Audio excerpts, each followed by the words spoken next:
नमस्कार, आप देख रहे हैं इंडस न्यूज 24x7 और मैं हूं आपके साथ आसिफ अंसारी। 42 साल पहले उत्तर प्रदेश में एक नरसंहार हुआ था जिसमें 10 दलित परिवारों की निर्मम हत्या कर दी थी। ये जो हत्याकांड को अंजाम दिया गया था वो महज एक राशन की दुकान को लेकर किया गया था, जिसमें केंद्र से लेकर उत्तर प्रदेश की सरकार भी दंग रह गई थी। इसमें खुद केंद्र के जो प्रधानमंत्री थी उस समय इंदिरा गांधी थी और उन्होंने इस घटना को लेकर गहरा रोष जताया था, साथ ही आरोपियों पर कड़ी कार्रवाई की मांग की थी। अब पूरे 42 साल बाद इस हत्याकांड में फैसला आया है तो 90 साल की महज उम्र में एक आरोपी को उम्र कैद की सजा हुई है। इस हत्याकांड में रेलवे स्टेशन मास्टर की तरफ से 10 आरोपियों के खिलाफ मुकदमा दर्ज कराया गया था। फिलहाल इस हत्याकांड ने उत्तर प्रदेश से लेकर केंद्र की राजनीति में भूचाल ला दिया था। साथ ही मृतक के परिवार वालों को सरकार की तरफ से कुछ योजनाओं का लाभ भी देने का वादा किया गया था, लेकिन इन परिवारों तक उस योजना को धरातल पर नहीं उतारा। आज पूरे 42 साल बाद इस हत्याकांड में फैसला आया है तो परिवार वालों ने इस फैसले का स्वागत तो किया, लेकिन आज भी अपनों को लेकर उनकी आंखें नम हो गई, क्योंकि मामला ही कुछ ऐसा है। दरअसल जो हत्याकांड हुआ है वो एक राशन की दुकान को लेकर हुआ था।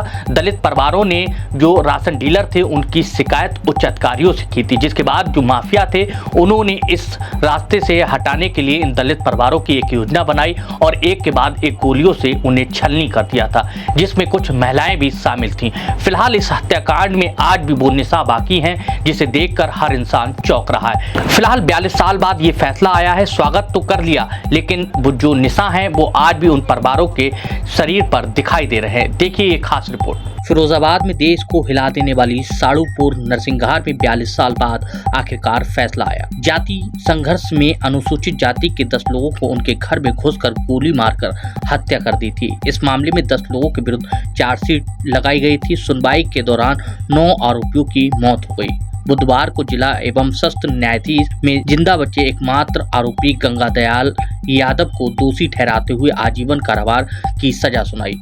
साथ ही 55,000 रुपए का अर्थदंड भी लगाया गया।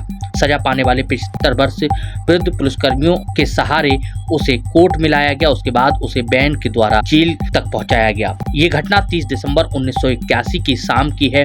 शाम 6:30 बजे माखनपुर रेलवे स्टेशन के निकट गांव साड़ूपुर में हुआ। उसे पूरे देश हिल गया। आसपास के लोग अलग अलग गांवों से एकजुट होकर आए और हमलावरों ने अनुसूचित जाति के लोगों को निशाना बनाकर तबतोड़ फायरिंग कर दी थी। जो खुद चल नहीं सकता लेकिन अपने जीवन के वक्त में अपने साथियों के साथ मिलकर 10 लोगों को मौत की नींद सुला दिया। इसमें 8 साल से लेकर 60 साल के लोग शामिल थे, जिसमें 4 महिलाएं भी शामिल थीं। 70 साल की बुजुर्ग महिला प्रेमवती कहती हैं कि इस नरसंहार में उनके अपने परिवार के 5 सदस्यों को खोया है। लड़खड़ाती जबान से कहती हैं कि जब दबंग गोलियां चला रहे थे तब उस वक्त वो खाना बना रही थी और दबंग उनके घर में घुस गए और एक एक कर गोलियां चलाईं। जब तक वो कुछ समझ पाती जब तक उनके परिवार के 5 सदस्य ढेर हो चुके थे। पुलिस की वर्दी पहने, मेरे घर में कुछ पूछा नहीं और बस चकारी से मसकी बस यूं हाथ पत्ता रहे बाबू, कोई न 50 की समान न 100 की समान। हमारे जिठानी जेठौट 3 बच्चा मेरे 8 साल 10 साल 14 साल। पास के ही रहने वाले महेंद्र ने बताया कि हमलावरों ने उनके घर में घुसकर 3 लोगों को गोली मार दी थी। नरसंहार करने वाले लोगों की संख्या 10 के आसपास थी। हमलावरों से कोई रंजिश नहीं थी, लेकिन उन्होंने ऐसा क्यों किया इसका आज तक किसी ने खुलासा नहीं करा। लेकिन दबी जुबान से कहते हैं कि सस्त गल्ले की दुकान की आवाज उठाना इनके लिए जान की दुश्मन बन गई थी। सर, मेरे 3 भाई और बहन मारे गए और सरकार ने घोषणा की थी कि हमें आपके बालिग जब पिताजी से जब बालिग होंगे नौकरी दी जाएगी, लेकिन अन्यथा उन्होंने कुछ नहीं किया। बालिग होने के बाद भी नौकरी नहीं दी गई और जब तक कोई घोषणा की वो दुकानें दी गई, वो जोरन किसी का कब्जा है और सरकार ने कभी आज तक कोई सुनवाई नहीं की। हम लोग गए भी शिकायत करने के लिए, मुख्यमंत्री जी से भी शिकायतें की कई बार, लेकिन हमारी कोई सुनवाई नहीं हुई।